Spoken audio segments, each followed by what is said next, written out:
183 గజాల 3 BHK villa కేవలం 25 లక్షలు మాత్రమే. హాయ్ హలో నమస్తే, welcome back to our channel. ఈ రోజు మనతో ఉన్నారు stock market and digital marketing coach అయిన పూర్ణచంద్ర రెడ్డి గారు. సార్తో మాట్లాడదాం. Hi sir. హలో అండి. చాలామందికి ముఖ్యంగా ట్రేడింగ్ చేసే వాళ్ళకి కాల్స్ వస్తున్నాయి ఈ మధ్యన.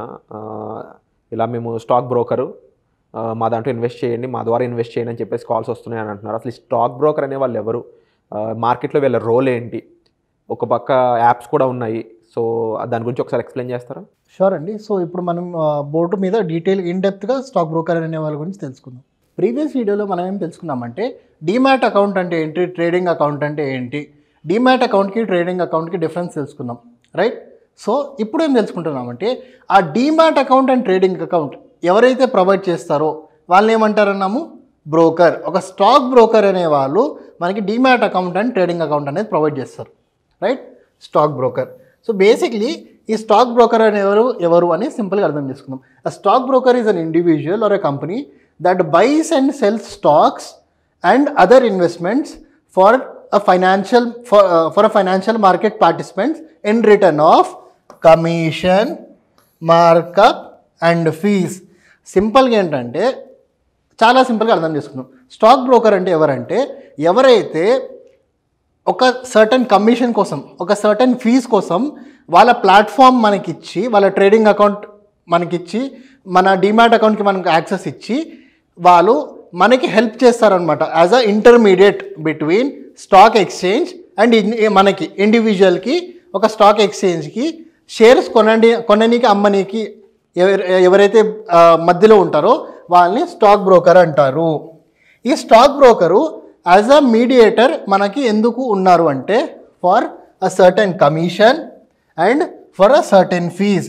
అంటే మనం ఏవైతే స్టాక్స్ కొంటూ ఉంటామో అమ్ముతూ ఉంటామో కొనే అమ్మే ప్రాసెస్లో ఒక సర్టెన్ పర్సంటేజ్ అనేది వాళ్ళు యాజ్ అ కమిషన్ ఛార్జ్ చేస్తారు. మీరు గుర్తుపెట్టుకోవాల్సిన విషయం ఏంటంటే యాజ్ అ ఇండివిజువల్ ఇన్వెస్టర్ మీరు డైరెక్ట్ స్టాక్ ఎక్స్చేంజ్ నుంచి మీరు ఒక స్టాక్స్ అనేది డైరెక్ట్గా కంపెనీ స్టాక్స్, ఇప్పుడు చాలామంది ఏమనుకుంటారంటే సార్ టీసీఎస్ కంపెనీ స్టాక్స్ కొనాలంటే నేను TCS.com అంటే టీసీఎస్ వెబ్సైట్కి వెళ్ళి నేను కొనుక్కోవచ్చా అని అంటారు. లేదంటే స్టాక్ ఎక్స్చేంజ్ వెబ్సైట్కి అంటే ఎన్ఎస్సి వెబ్సైట్కి వెళ్ళి నేను డైరెక్ట్ కొనొచ్చా, లేదంటే బాంబే స్టాక్ ఎక్స్చేంజ్, ఈ స్టాక్ ఎక్స్చేంజ్ వెబ్సైట్కి వెళ్ళి నేను డైరెక్ట్ కంపెనీ పేరు సెర్చ్ చేసి డైరెక్ట్ వీళ్ళ వెబ్సైట్ నుంచి కొనొచ్చా అంటారు. కొనలేమండి. మీరు ఏ కంపెనీ కూడా, మనం ఇంతకుముందు ఏం మాట్లాడుకున్నాము, public limited companies there are more than 6,000+ public limited companies ఉందని మాట్లాడుకున్నాం. ఈ 6,000 పబ్లిక్ లిమిటెడ్ కంపెనీస్ స్టాక్ ఎక్స్చేంజ్లో లిస్టెడ్ ఉంది. ఈ లిస్టెడ్ ఉన్న కంపెనీస్ షేర్సే మనం కొని అమ్మగలుగుతాం. ఈ షేర్స్ కొని అమ్మాలంటే మనము వీళ్ళ వెబ్సైట్స్, ఈ కంపెనీ వెబ్సైట్స్ కానీ లేదంటే స్టాక్ ఎక్స్చేంజ్ వెబ్సైట్స్కి వెళ్ళి మీరు డైరెక్ట్గా కొని అమ్మలేరు. ఎలా కొని అమ్ముతారంటే స్టాక్ ఎక్స్చేంజెస్కి మధ్యలో బ్రోకర్స్ ఉంటారు. ఓకే, మనం ఇన్వెస్టర్స్. సో మనం ఒక పర్టికులర్ కంపెనీ షేర్ కొనాలంటే బ్రోకర్ ట్రేడింగ్ అకౌంట్కి లాగిన్ అయ్యి బ్రోకర్ వెబ్సైట్లో లాగిన్ అయ్యి బ్రోకర్ వెబ్సైట్ నుంచి స్టాక్ ఎక్స్చేంజెస్లో మనం కంపెనీ పేరు సెర్చ్ చేసి దాని తర్వాతే కొనగలము, రైట్? సో ఈ పర్టికులర్ బ్రోకరు ఈ ఫెసిలిటీ ఇవ్వనికి, అంటే లాగిన్ చేసి మనం సెర్చ్ చేసి కొనేకి వీళ్ళ ఇంటర్ఫేస్ మనం వాడుతున్నాం కదా, ఈ ఇంటర్ఫేస్ వాడడానికి వాడుతున్నాం కాబట్టి మన దగ్గర సర్టెన్ కమిషన్, సర్టెన్ ఫీజ్ అనేది వాళ్ళు ఛార్జ్ చేస్తారు, రైట్? క్లారిటీ ఉందా? ఇప్పుడు బ్రోకర్స్లో కూడా రెండు రకాల బ్రోకర్స్ అండి.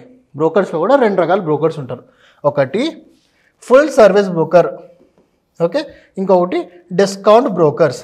Full service broker and discount brokers. Full service brokers అంటే ఎవరు, డిస్కౌంట్ బ్రోకర్స్ ఎవరు అనేది మీకు ఎక్స్ప్లెయిన్ చేస్తాను, చూడండి. ఓకే, ఫుల్ సర్వీస్ బ్రోకర్స్ అంటే ఎవరు ఇప్పుడు అర్థం చేసుకుందాం.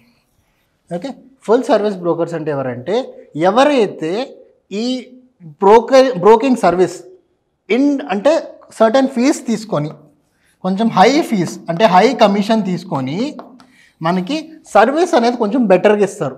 బెటర్గా ఎలా అంటే డిస్కౌంట్ బ్రోకర్స్తో కంపేర్ చేస్తే ఈ ఫుల్ టైమ్ బ్రోకర్స్ సర్వీస్ అనేది కొంచెం మంచిగా ఉంటుంది. సర్వీస్ అనేది చాలా మంచిగా ఉంటుంది. సో డిస్కౌంట్ బ్రోకర్స్ అనేవాళ్ళు డిఫరెంట్, ఫుల్ టైం బ్రోకర్స్ అనేవాళ్ళు డిఫరెంట్. వీళ్ళిద్దరికి డిఫరెన్స్ ఏంటంటే డిస్కౌంట్ బ్రోకర్స్ అనే వాళ్ళ సర్వీసెస్ కొంచెం మంచిగా ఉంటుంది. వాళ్ళ వెబ్సైట్ ఏదైతే ఉంటుందో లోడింగ్ స్పీడ్ కానీ వాళ్ళ వెబ్సైట్ పర్ఫార్మెన్స్ కొంచెం మంచిగా ఉంటుంది. వాళ్ళ కస్టమర్ సపోర్ట్ కొంచెం మంచిగా ఉంటుంది. ఫర్ ఎగ్జాంపుల్ మీరు ఏదైనా ట్రేడ్ చేస్తున్నారు, సడన్గా మీకు ఒక పర్టికులర్ ఇష్యూ మీకు ఏదైనా ఇష్యూ చూశారు, ఆ ఇష్యూ చూసినప్పుడు ఎమ్మటే మీరు వాళ్ళ డైరెక్ట్ మీ ఎవరైతే రిలేషన్షిప్ మేనేజర్ ఉన్నారో ఆ రిలేషన్షిప్ మేనేజర్ కాల్ చేయొచ్చు. ఫుల్ సర్వీస్ బ్రోకర్స్లో మీకు ఏంటంటే డబ్బులు అనేది కొంచెం ఎక్కువ తీసుకున్నా మీకు సర్వీస్ అనేది మంచిగా ఉంటుంది, రైట్? సర్వీస్ రూపంలో ఏమేమి మనం చెప్పుకున్నాము, ఒకటి కస్టమర్ సపోర్ట్ మంచిగా ఉంటుంది, ఇంకోటి వాళ్ళ ప్లాట్ఫామ్ అనేది కొంచెం హైలీ సెక్యూర్డ్ ఉంటుంది, సింపుల్ టు యూజ్ ఉంటుంది. నెక్స్ట్ మీకంటూ ఒక రిలేషన్షిప్ మేనేజర్ అనేది అసైన్ చేస్తారు. ఇలా different better facilities then discount broker ఉంటుంది. Okay sir, full time broker ఇంత మంచిగా ఉండేటప్పుడు మనకి డిస్కౌంట్ బ్రోకర్ ఎందుకనే ఒక క్వశ్చన్ రావచ్చు.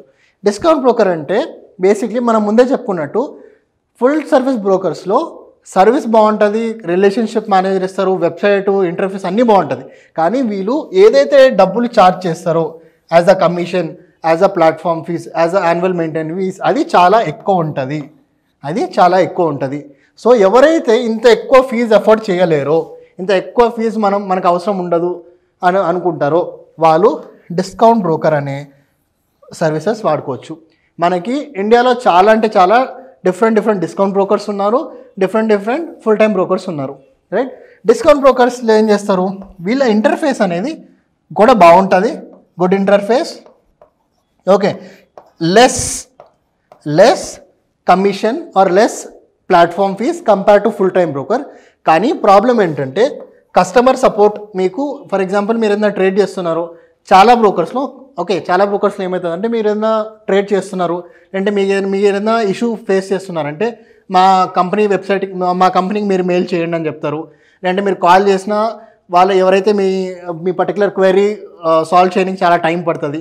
సో బేసిక్లీ ఏంటంటే మీ సర్వీసెస్ మీరు ఏదైతే సర్వీసెస్ ఎక్స్పెక్ట్ చేస్తారో when you are stuck in a trade, అది ఆ టైంలో ఆ ప్రాబ్లమ్ని సాల్వ్ చేసేందుకు చాలా టైం పడుతుంది అనమాట. సో కానీ ఫుల్ టైం బ్రోకర్లో డబ్బులు ఎక్కువ తీసుకున్నా ప్రాబ్లమ్ అనేది జల్దీ సాల్వ్ అయిపోతుంది.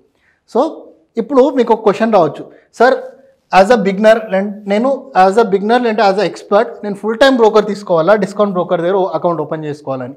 సో దీనికి సింపుల్ ఆన్సర్ అంటే రెండు ఓపెన్ చేసుకోండి.